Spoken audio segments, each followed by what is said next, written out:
Hi guys, my people, my brother. Ndagusuje kandi nkwifurije kugubwa neza. Wowe wihebeye Fernandez TV show, wowe wihebeye kandi wakunze ibyo dukora umunsi ku wundi. Ni iby'agaciro kandi komeza dukurikirane. I promise ko nazahwema kubagezaho amakuru azabagezweho mu Rwanda ndetse no ku isi yose muri rusange. Reka amakuru yacu tuyatangirire mu gihugu cy'u Rwanda. Tuyahere mu nzu ireberera inyungu z'abahanzi yitwa 155 AM. 155 AM ni inzu ifatwa nk'iya mbere mu gihugu cy'u Rwanda. Ni inzu iri mu ziyoboye izindi mu karere ka Afurika y'Iburasirazuba, Leta Zunze Ubumwe za Amerika, ku mugabane w'Iburayi ndetse n'ahandi hose ku isi. Uyu munsi 155 AM ni inzu ifasha inyungu z'abahanzi, ifatwa nk'ikomeye hano mu gihugu cy'u Rwanda. Impamvu ifite umuhanzi wa mbere mu gihugu cy'u Rwanda, Meddy. Ifite producer wa mbere mu gihugu cy'u Rwanda, Element.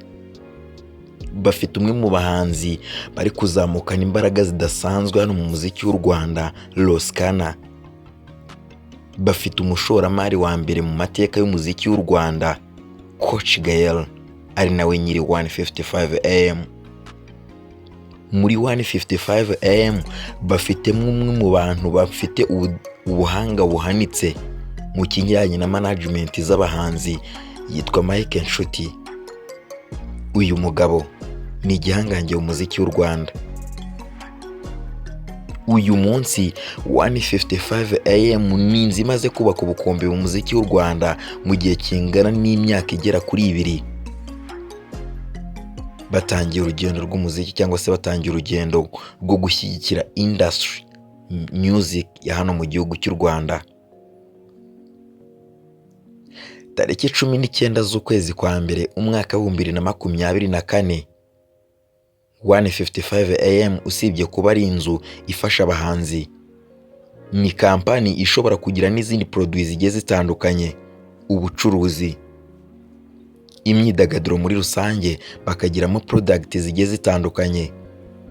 Tariki 19 z'ukwezi kwa mbere umwaka wa 2024, 155 AM bavuye mu muziki, bashyira kote y'umuziki ku ruhande. Iyo mvuze ngo bavuye mu muziki, ntago mba mvuze ngo baretse umuziki burundu, producer avaho ndetse n'umuhanzi avaho.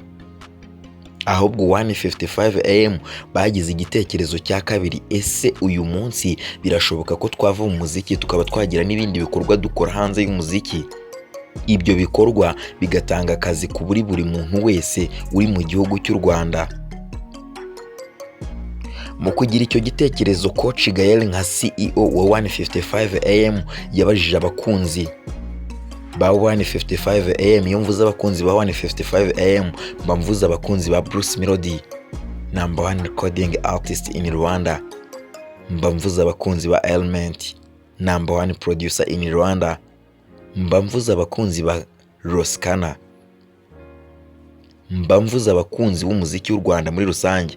Cauch Gaelk yarababajije ati, aho gushinga equipe ya basket cyangwa se tukagura equipe ya basket no kugira ngo dukore umukino w'iteramakofe hano mu gihugu cy'u Rwanda, murahita mwiki?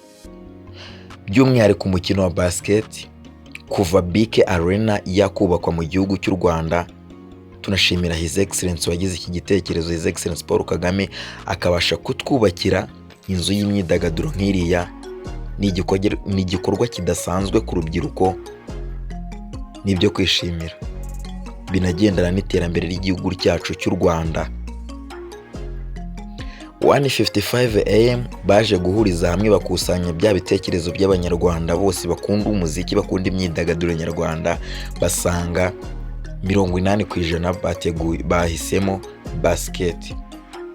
Bakimara guhitamo basket, 155 AM bafatanyije na Meddy. Kuri uyu munsi Meddy ni umufatanyabikorwa na 155 AM mu kugura equipe ya UGB cyangwa se United Generation Basketball Club.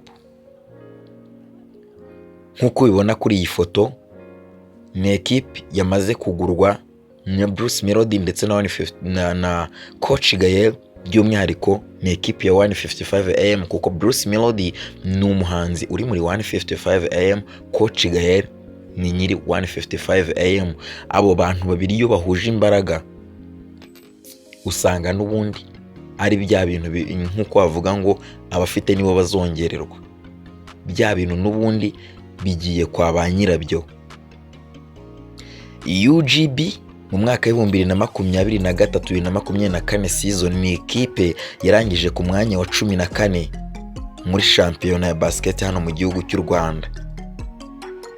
Guhera uyu munsi ucyumviye inkuru ko UGB cyangwa se United Generation Football Club ibaye ikipe ya Bruce Melody ndetse na Cauch Gaelk, ntabwo UGB ikiri ekipe ihatanira imyanya, ntabwo ikiri ekipe ihirwana no kutamanuka. Kuva uyu munsi UGB cyangwa se United Generation Basket Club ni ekipe ishaka igikombe cya shampiyona ya basket hano mu gihugu cy'u Rwanda.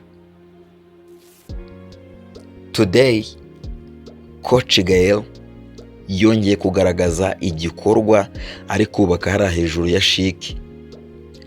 Ni igikorwa kizaba kigizwe na produits zigiye zitandukanye, dore ko bazaba bafitemo televiziyo mpuzamahanga, dore ko bazaba bafitemo umukino wa football, harimo stade ya basket.